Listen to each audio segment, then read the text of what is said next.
is quite a laundry list of songs that the BBC banned during the Beatles' heyday of the 1960s. Many of those bans were warranted for the time due to their lyrical content involving drugs, sexual innuendos, and brand name drops. Most of those things wouldn't make the modern-day listener sweat, but 1960s-era Britain was a very different time and place. In addition to songs like I Am the Walrus and Come Together, getting the no-go stamp from the BBC, another song was banned for its controversial political content. But it didn't get banned until years after it first made the airwaves. At first glance, it makes perfect sense why the BBC banned the 1968 track, Back in the USSR. The song was originally featured on the Beatles, more fondly known as the White Album. It contained a number of references to politics and the former Soviet Union.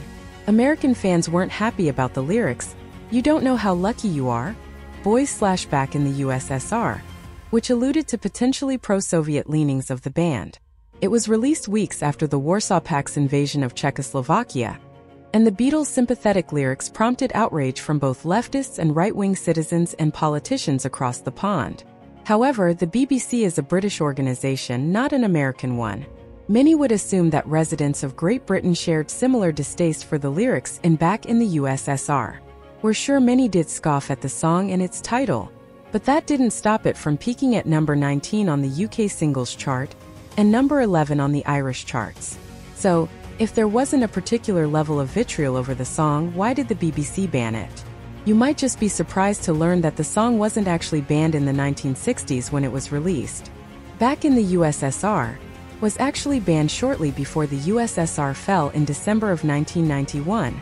The BBC issued the ban in 1990 at the start of the first Gulf War, nearly 22 years after Back in the USSR was first released. It wasn't the only politically leaning song to get the boot from the BBC around that time.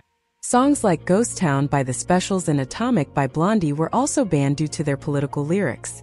It would have made more sense for the BBC to ban the Beatles song in the 1960s. However, they have definitely banned songs over less egregious transgressions. This one just took a few years.